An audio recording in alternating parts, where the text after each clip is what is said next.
وأخيراً قررت أنك تتحدى نفسك وتتحدى الظروف وتتحدى أهلك وأصدقائك وكل الناس، وتبدأ، قولوا معايا، تبدأ إيش تتوقعون؟ وتبدأ دايت. وبكرة اليوم الموعود أخيراً وصلنا له. أنت داحت وياك الساعة 6 صباحاً عزيزي، والخيارة بإيدك اليمين. الساعة 1 ظهراً وسلطة الخضار مع الدجاج المشوي بإيدك اليسار. الساعة 7 مساءً وإنت مستمتع بالزبادي مع عصرة الليمون.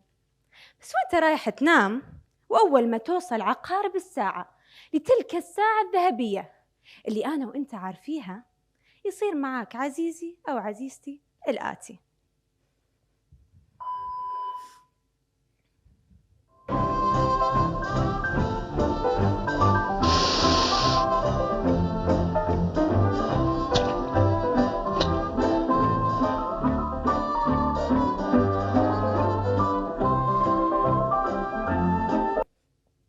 مين صار معاه هذا الموضوع؟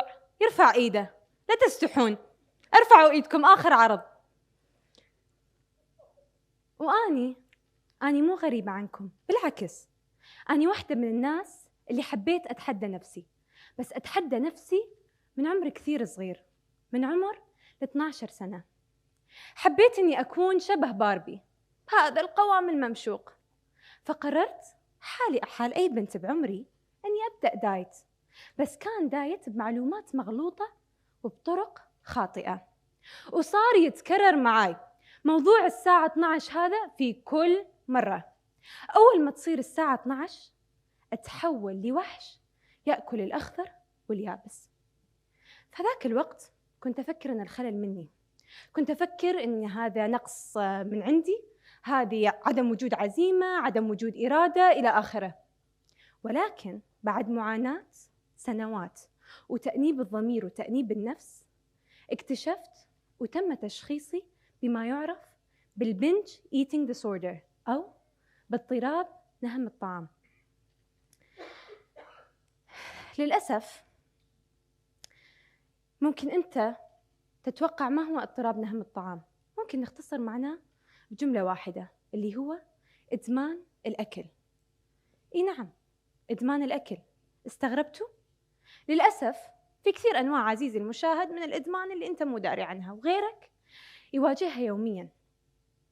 أنا هنا مش عشان أتكلم عن إدمان الأكل بشكل خاص، لأن كل واحد فينا عنده في شلته صديق اللي يأكل وما يسمن، صح؟ فموجودة هنا اليوم، يعني ما حيهتم. أنا هنا اليوم عشان أتكلم عن الإدمان بشكل عام. ليش؟ لأن الإدمان أنا متأكدة إنه موجود في كل واحد منا، سواء كان عمره 15 سنة أو 50 سنة. كل واحد منا في عنده إدمان هو يعني يعاني منه ويواجهه، ويمكن يكون سبب في تراجعه إلى الوراء. إدمان يمكن مسبب له مشاكل نفسية وصراعات ومشاكل صحية هو الوحيد اللي داري عنها. طبعا أنت حاليا بينك وبين نفسك قاعد تفكر موضوع الساعة 12 هذا صار معاي يعني مرة، مرتين، 3 مرات، 10 مرات. شنو أنا عندي اضطراب نهم الطعام؟ صح لو لا تسألون نفسكم؟ والله يا عزيزي حابة أقول لك أن عشان يتم تشخيصك باضطراب نهم الطعام هذه لستة طويلة عريضة، لازم الدكتور يمر بكل شرط من هذه الشروط، يعني الموضوع طويل، فأمورك طيبة. وثاني شيء لا تقلق. ليش؟ لأن اليوم معاكم سما سلمان الدوري، طالبة طب سنة سادسة، وأنا برضو هنا أقول لك صعبة شوي، لا تقلق. والحمد لله بعد معاناة 12 سنة أقدر أقول وبكل ثقة أني وأخيراً قدرت أتغلب على هذا الاضطراب وصرت الفاعل ولأول مرة ولست المفعول به. طيب حالياً قاعد تسأل نفسك، سما سمسمة شلون سويتيها؟ شنو السر اللي خلاك تتركين هذا الاضطراب؟ شلون تغلبتي على الإدمان؟ والله بصراحة هو مو سر. خليني أكون صديقتك وأكون أول حد يقول لك هذا الشيء، إنه هو مو سر. بالعكس، أنا اتبعت خطة ذكية استراتيجية مدروسة والتزمت بهذه الخطة. والخطة هي كالآتي: عشان تواجه أي شيء في حياتك لازم أول شيء تسويه إنك تدرس عدوك. فأول سؤال لازم تسأله نفسك: ما هو الإدمان؟ الإدمان هو عادة يعود إليها الإنسان بشكل متكرر للهروب من الألم ونسيانه. هذه العادة ممكن تكون عادة مضرة أو ممكن تكون عادة صحية، ولكن تكرارها بشكل مبالغ به هو اللي يجعلها مضرة. طيب الإنسان ما شاء الله مبتكر، دور كثير أشياء عشان ينسى الألم واللي يهرب منه، مثلا النوم، مثلا يأكل، مثلا يقرض أظافره، مثلا يروح يتسوق، عمليات تجميل، سوشيال ميديا، ألعاب إلكترونية، في كثير أنواع من الإدمان. طيب بعد ما عرفت عدوك، ثاني شيء تسويه، ثاني سؤال تسأله نفسك، ليش أنا أدمن؟ لازم تفهم نفسك، لازم تعرف أسلحتك، لأنك لو دخلت هذه المعركة وأنت مو عارف نفسك ترى حنتفشل، يعني ما حندخل نواجه العدو وإحنا بس عارفين العدو. فثاني سؤال لازم تسأله نفسك، لماذا ندمن؟ ليش سما أدمنت على الأكل وصديقتها لا؟ الفكرة هو بشيء متواجد كل واحد فينا. السر هو بشنو؟ بعقلك، والحمد لله كنا عنا عقل، ولكن هذه العقول لها نفس الأجزاء الأساسية، بس هذه الأجزاء الأساسية انتبه مش متشابهة بالضبط، لا بالعكس، دماغك قدرة عجيبة أنه يتطور مع الوقت فيترك الإدمان أو ممكن تصير مدمن. الفكرة هي بتواصل هذه الخلايا العصبية مع بعضها البعض. الفكرة هي بنوع المواد اللي تتواصل فيها هذه الخلايا العصبية. لما تأخذ المادة المدمنة، طريقة تواصل هذه الخلايا العصبية مع هذه المواد تزيد هذه المواد بكمية مبالغ بها، فاللي يصير معك إنك تحس بنشوة وسعادة مبالغ بها بسبب هذه المادة المدمنة اللي ترفع لك هذه المواد اللي تساعد الخلايا على التواصل، فتحس نفس ما قلت بسعادة مبالغ بها، فجسمك يطبع بالعكس، يقول لك بدال ما أنا أكون دائما في المستوى العادي ليش ما دائما أكون سعيد، ويطلب هذه المادة بشكل مستمر. فبدال السيجارة تصير تاخذ سيجارتين، وبدال العلبة تصير تاخذ علبتين. فالحين المفروض بعد ما فهمت نفسك وفهمت عدوك، وبما أنك الحين إلى الآن جالس معانا ومنتظر تعرف السر، معناها أنت صدقاً حابب تغير من نفسك. فوصلنا لآخر سؤال وأهم سؤال، والسؤال الحاسم، كيف أتخلص من هذا الإدمان؟ إيش السر عشان الواحد يتخلص من هذا الإدمان؟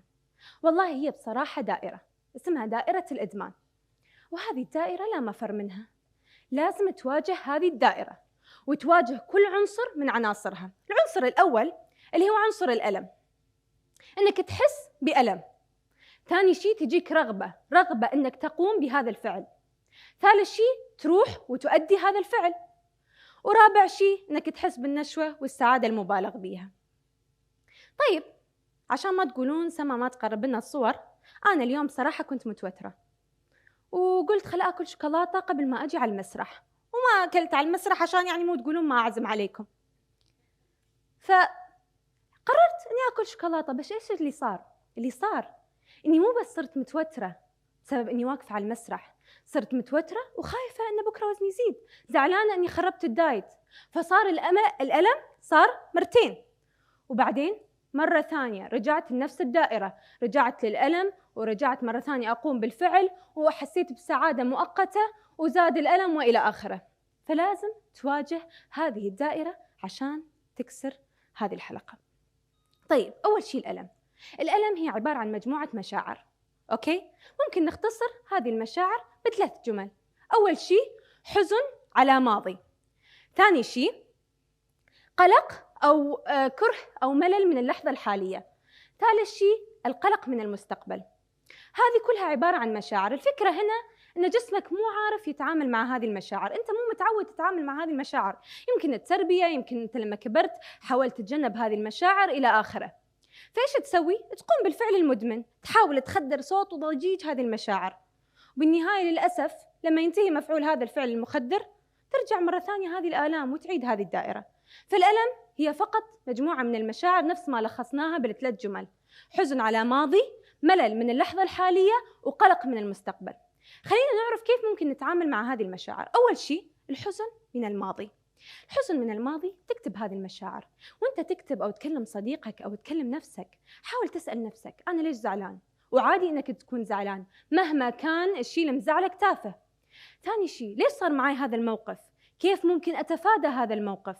كيف ممكن لما يصير الموقف مرة ثانية أتعامل معه بطريقة أخرى؟ إيش تعلمت من هذا الموقف؟ فهذا الحزن على ماضي. ودائما توكل، دائما يعني خلي ببالك ان فكره هذا قضاء الله وقدره، وتوكل على الله، خلص صارت الامور وامورك طيبه، يعني كمل، يعني ما حنوقف ونظل في نفس هذيك الدوامه. ثاني شيء الملل من اللحظه الحاليه.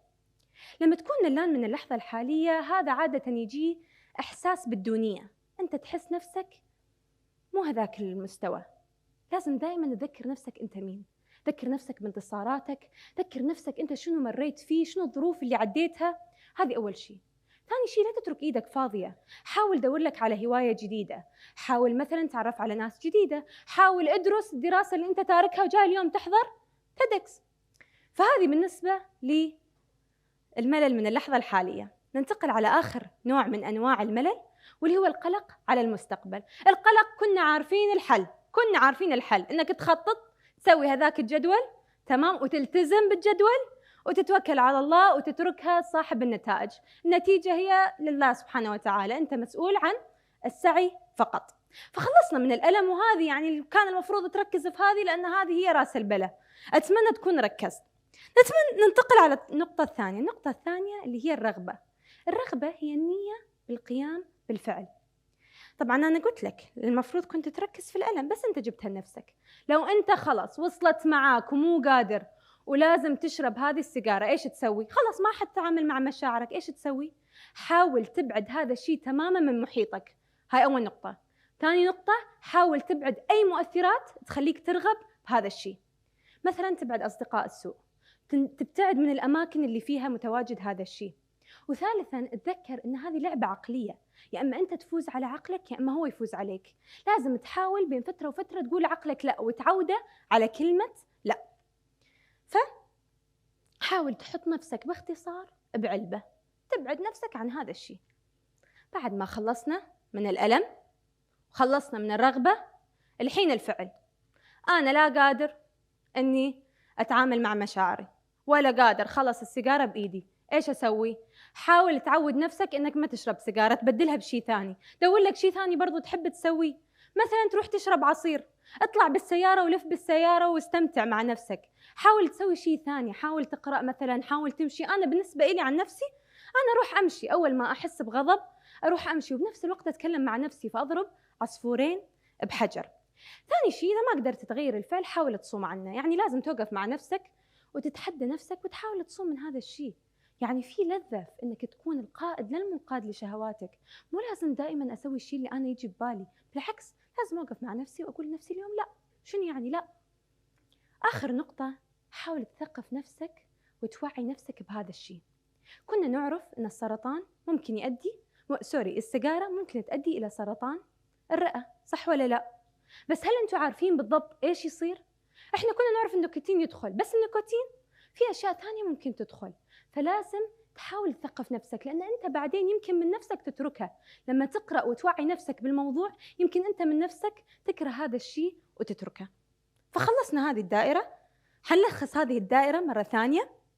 قلنا ان انت حتمر بألم، حتمر برغبه للقيام بهذا الفعل، وبعدين حتقوم بالفعل، واخر شيء حتحس بنشوه وسعاده مبالغ بها، واللي هي اساسا مش سعاده حقيقيه. السعاده الحقيقيه انك تكون يعني متوسط، لا سعيد اوفر ولا حزين. فحطيكم مثال نختصر فيه هذه الدائره، ونخلي هذا المثال التدخين، لان يعني هذا المثال هو المثال السائد في المجتمع. فلنفترض انت اليوم مديرك خلاص، يعني اليوم مديرك وصل معك، انت يعني خلاص يعني مسختها، الموضوع صار مو قادر وحزين او غضبان او مو مهم شنو نوع المشاعر. حاول انك تكلم نفسك، اذا ما قدرت تكلم صديق عن الموضوع، حاول تتعامل مع هذه المشاعر. ثاني شيء، حاول تبعد هذه السيجاره تماما من محيطك، لا تخليها تكون موجوده في المكتب، لا تخليها تكون موجوده في السياره، لا تخليها تكون موجوده حواليك. ثالث شيء، حاول انك تبدل هذا الفعل بشيء ثاني. حاول انك مثلا تسوي شيء ثاني، تتفرج على فيديو يضحك، جرب شيء غير.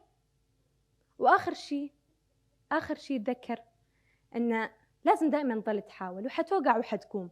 وهذه رساله يمكن قبل ما اقدمها لكم اقدمها لنفسي، واقدمها السما اللي كان عمرها 12 سنه، انك لا تكره نفسك، لا تكره جسمك، لا تكره شكلك، لا تكره شخصك.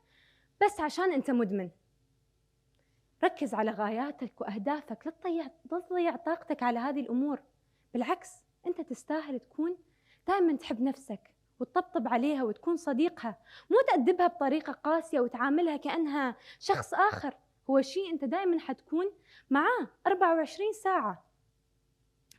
فاقعد اليوم واسأل نفسك وتذكر أنت بشري، وطبيعة البشري إنه يغلط، طبيعة البشري إنه يوقع ويقوم وينتكس عادي. وشنو يعني؟ واسأل نفسك اليوم واقعد معاها وصادقها وكون صريح معاها، لأن أنت الوحيد اللي حتكون عارف هذا الحوار. فكون صريح معاها واسألها: أما حان الوقت للخروج من هذه الدوامة ولكسر هذه الحلقة؟ قد خلقت حراً خليفة على هذه الأرض، لا عبداً لشهواتك وغاياتك. أما حان الوقت لتعود حراً من جديد. شكراً ويعطيكم العافية.